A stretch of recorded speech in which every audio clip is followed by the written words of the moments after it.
This is a Dell Optiplex 755 and today we will upgrade it. Now a lot of people will say, why do you even bother? Get on with your life, buy new hardware. But I won't do that because new hardware, new PC parts are really boring. You already know they're fast, you already know they're going to perform well. So yeah, and on top of that, they cost hundreds and hundreds and hundreds, while parts for this cost only a couple of bucks. And with only a couple of bucks, you can achieve nice results in this case. Now the reason why I do this is I want to make this relatively fast and nice to use on Windows 10, and maybe I'm gonna give it to somebody who needs it. So, but of course, with the current specifications, that's not really possible. Now I've kind of always liked these Dell Optiplexes. They are very cheap, they are awesome to work on, they are very upgradable and reliable, and businesses have bought them in huge quantities, and you can pick them up for next to nothing. I picked it up for, I don't know, 20 bucks 2 years ago. It was super cheap, and I like them so much because you can just take the panel off just like that. It's a nice case, nice build quality, and while I like all of them, this particular form factor is, I think, my favorite because you have all this space to work with and you can basically upgrade everything. I also do like the smaller form factor, which is a little slimmer, and I think that is pretty cool too. But of course, that won't be able to fit a full-size graphics card, which this can. After all, this is from 2007 or 2008, something around that.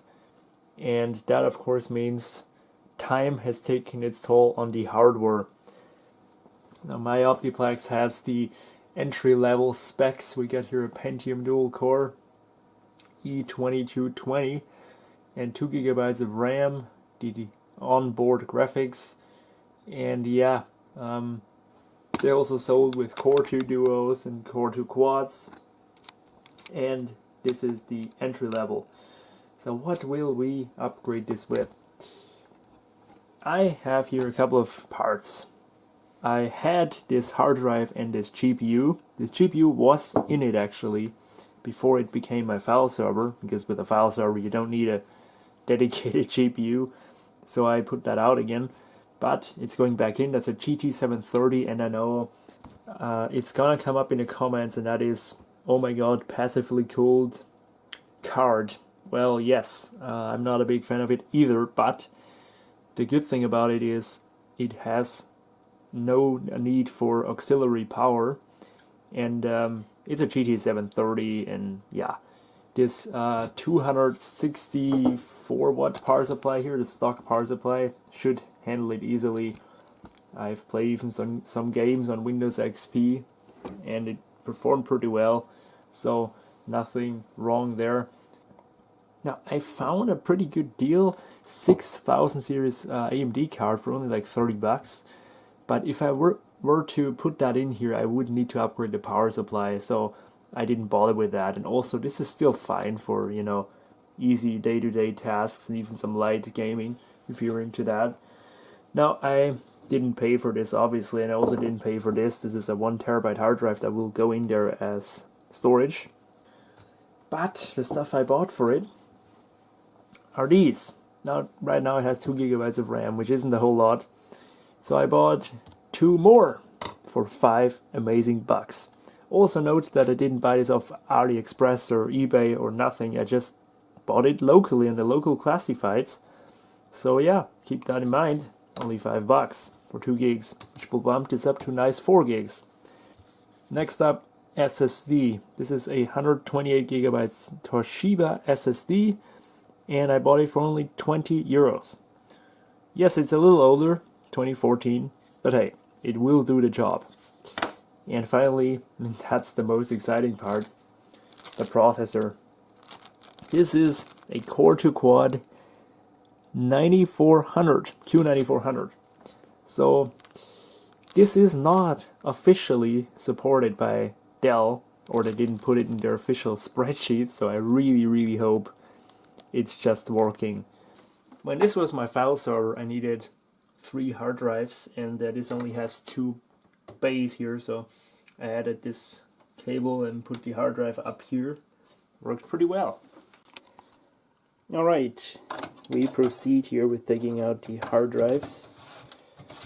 I will of course reuse the bracket for one of the hard drive here. So I will actually just get into the most exciting bit first, CPU upgrade. And for that, I have no idea how we have to remove this, but I assume it's not going to be too hard. Just get these cables here out of the way. And as you can see, it's got quite a beefy cooler. It sucks in the air here. Really large, nice silent fan, and pushes it through here. And I'm kind of personally missing some sort of exhaust fan, but yeah, they didn't bother with that, so you only have 2 fans in the system. One here, the CPU, and here the power supply, but the rest is pretty nice ventilated, so I guess it should be fine, but nevertheless, I'll watch the temperatures. By the way, also the Cmos battery is dead. That will need replacing. It's just a regular CR2032 battery, so you can pick that up in any hardware store.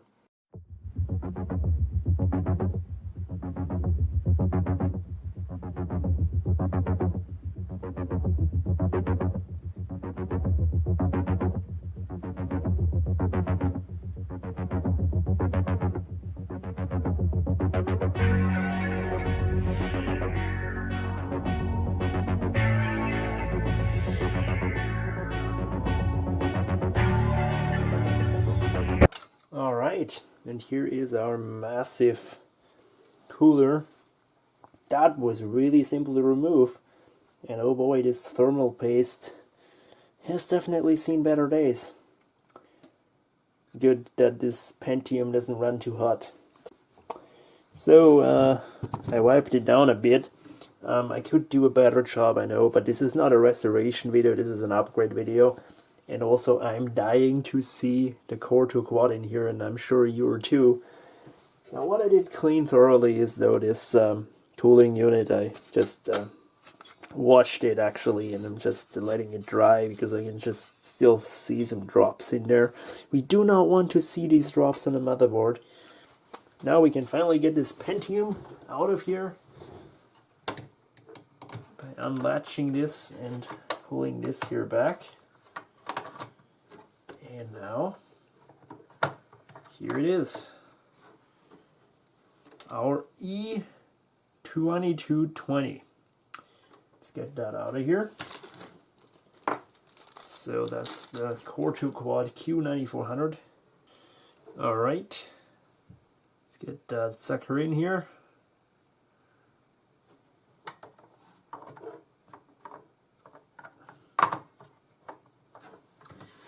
Alright, let's close it up, and here it is.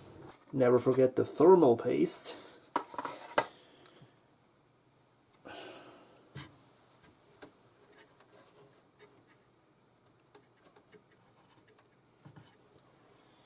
Should do the trick. Or is that not enough? Ah, it's fine. It's probably fine. Get that cooler back on it.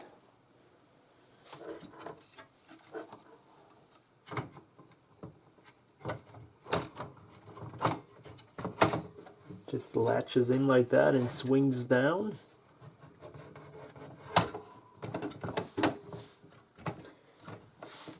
If I'm right, it should be okay actually.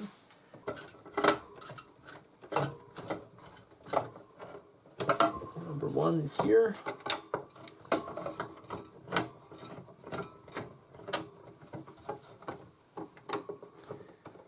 Just make sure that it lines up. Okay.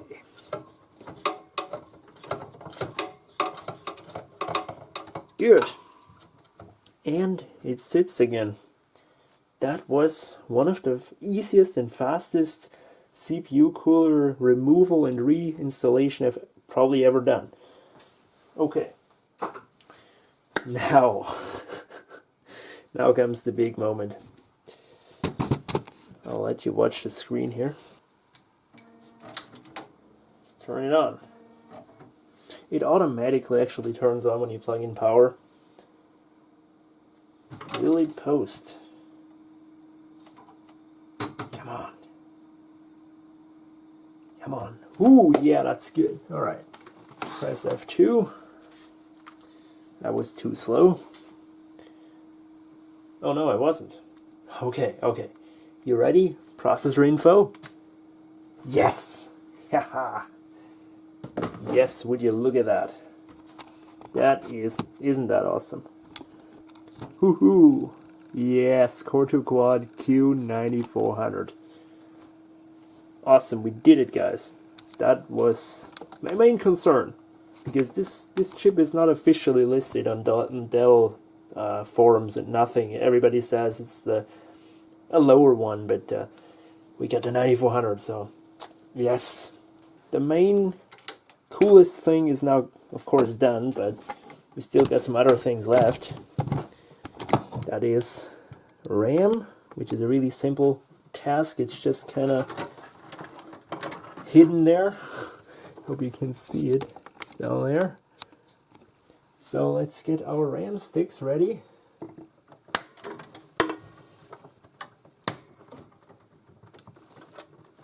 Good. Now the next one.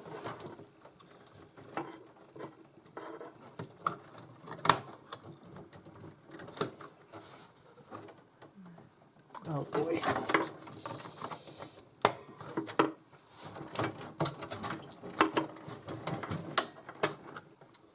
RAM is in, and now it's also a good time to check on the capacitors while you're in there, because this is, after all, a really old computer with lots of usage hours, and who knows, you know, what it's been through in its life. But I mean, I'm no expert with capacitors at all, but none of them are bulged, none of them are busted, none of them are in any weird shape, so they use some good ones. And yeah, by the way, if it had any of these like hints that it might just go bad in a couple of months or so, I would not have bothered with upgrading this guy, but this one's fine, all good. So iMac G5, take note here, please. Also, power supply is still good. Alright, now let's do the good old power on again. I'm a little worried about this RAM upgrade, because the last time I tried upgrading RAM to 3 gigs, when I did the file server conversion, it wouldn't recognize it. But yeah, let's see.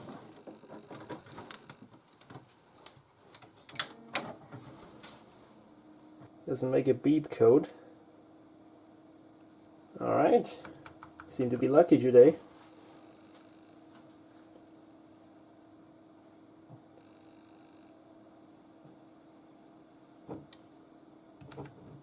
Yes, alright. Ooh, even 800 megahertz. Sweet! Yes! Yes, yes, yes. Pretty nice. So, that's what you want to see. Now, could this board take up to like 8 gigs? I think it could. I just don't know if it can go any higher than that. Tell me, guys, what is the biggest DDR2 RAMs you can buy? Can you really buy a 4 gigabyte DDR2? I don't think so. So it's then 8 gigs, which is fine too for this old system.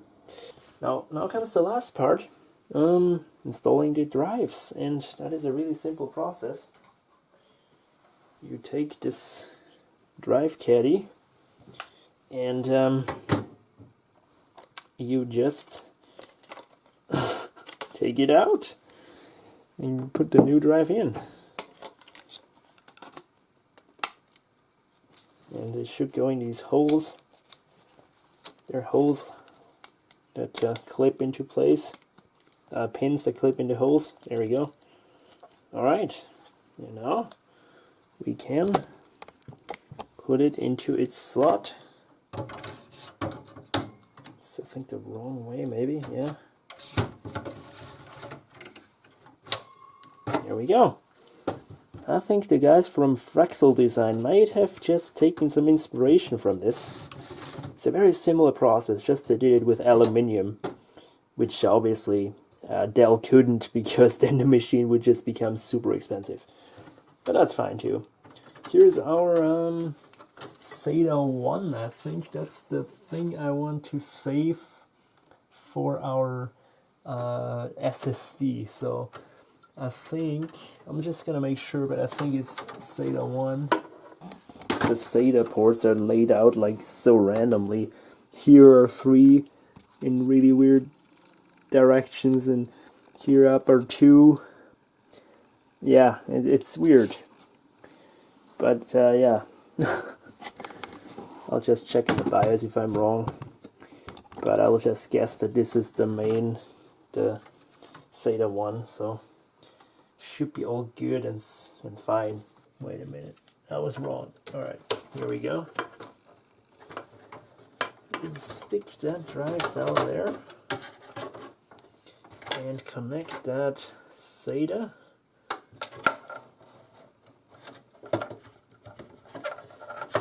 And I will just switch these two, since I want the SSD to be drive 1. See, I'm not always that lazy. If I can, I try to make it right. But if it annoys me too much, I'll just say whatever, right? Okay, let's do the second fiddling job down there. Alright. And that one's so randomly, like, going up here, so you know what I'll do. Unplug that and route it down there. So now it's even nicely cable managed. No zip tie needed, nothing.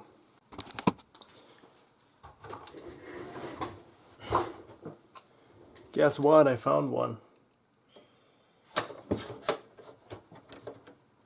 That one should do the trick. Oh, damn it. It's so hard. No. Why don't you do that? Almost brings us to the end. All that's left now is to install the beloved GT730. I mean, this GT730 is fine. Just the cooling solution is kind of, I don't know what they thought there. I think I got that years ago for a couple of bucks on like a yard sale, so yeah. I'm the idiot who bought it, but hey, you know, it's fine.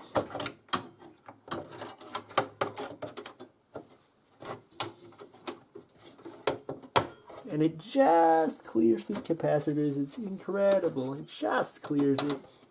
And surprise upgrade. Well, it's not a surprise for long-term viewers. Already had that in here, so just I put it out again because of the file server. Wireless card. So conveniently like PCIe in there, so why not use it? That is flimsy little door here. Should hold all of this in place. Which, holy shit, it actually does. So, we got all the stuff complete. We got our new processor, Core2Quad, 4 gigs of RAM, the GT730, even a wireless card, hard drive, SSD. Hey, it really looks like a really nice Dell now.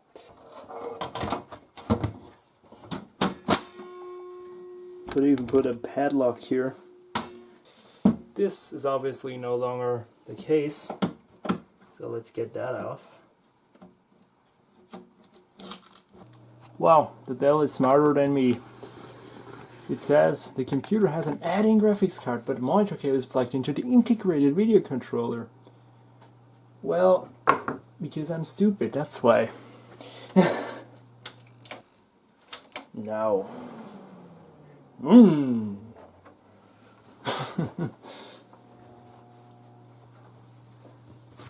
see what it's saying to us. Yeah, the system battery voltage is low. I know. And here we are, booting Windows 10. Yes, so let me quickly install the Windows 10 and install all the drivers, which should go pretty fast. And then we'll see how well it performs. That's what's saying here. Pentium is not in here anymore. So let's remove that one. Yeah, Core2Quad is still a relatively fast CPU for very little money. And it's so cool. I've never owned one before. Never worked on a Core2Quad before, so it's the first for me too. And I even think I got one of the better ones, if I'm not wrong.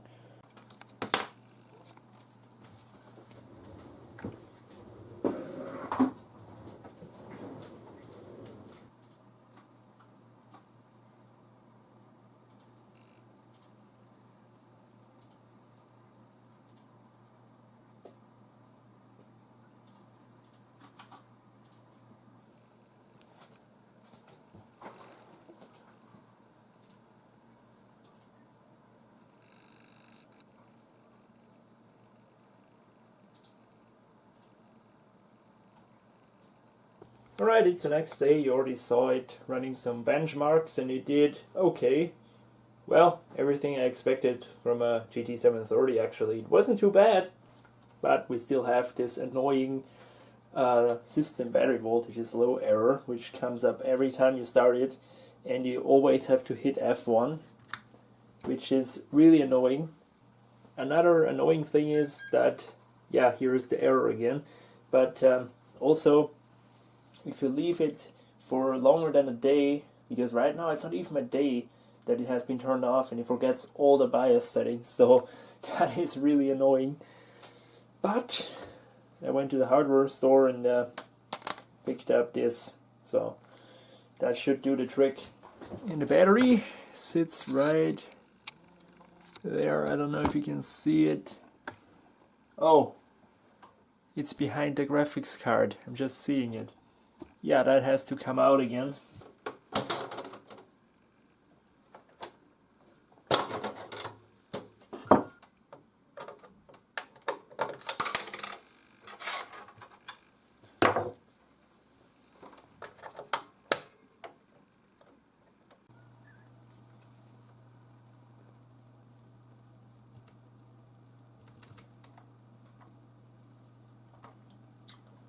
Alright, so we have success.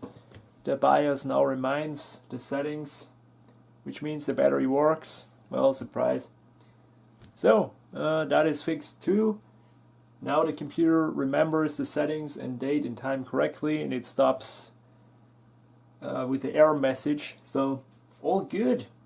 So, this is then my really cheap gaming PC. Well, I have a hard time calling this a gaming PC, but hey, on YouTube everything's a gaming PC. I would call this a budget system.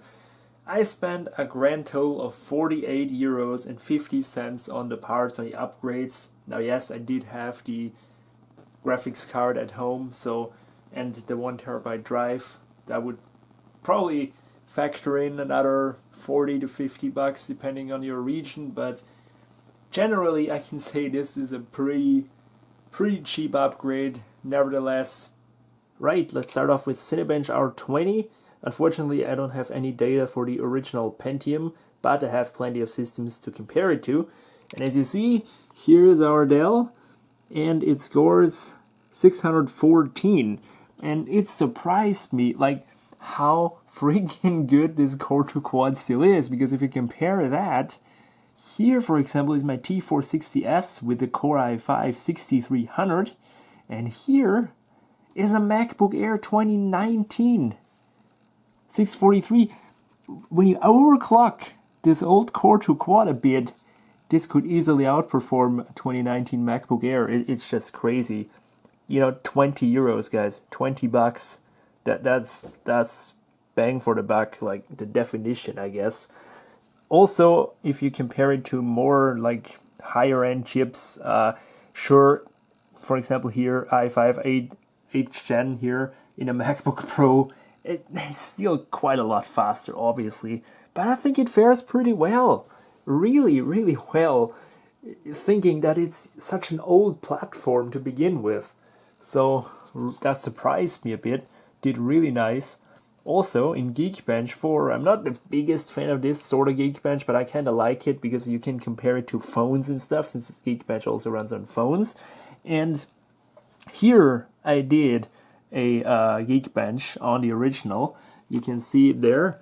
That is the Pentium dual core. So we had a score of 1372 single core and 2282 multi-core.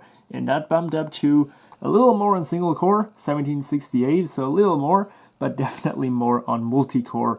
Well, that's obvious because, you know, it had a dual core before and now it's a quad, so obviously. Now, of course, graphics power is also quite a bit better than the atrocious GeForce 210 I had in there at some point. This couldn't even run the benchmark, it's just too old.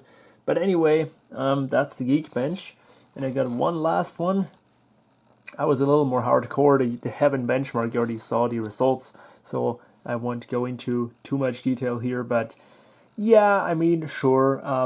This is for example, RTX 2070, and that's a GTX 1070, and that's a RX 5700. So if we compare it to these sort of GPUs, well, obviously it's gonna lose big time.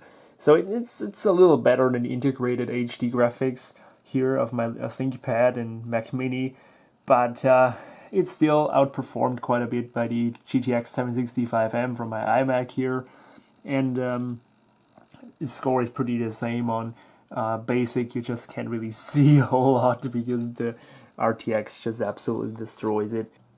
So here are the SSD benchmarks if you're interested. We get 277 read and 259 write, which is really, really fast and definitely worth it. If you want to upgrade your old system with a even used SSD, this is a very, very good idea. I fulfilled my goal. I made this once obsolete, outdated computer future-proof, and I think it's good for the next couple of years. And if you only do office tasks, I don't see anything limiting you for the next 10 years-ish. Right now I could even do some light video editing, and if you're into gaming, then, well, I don't know.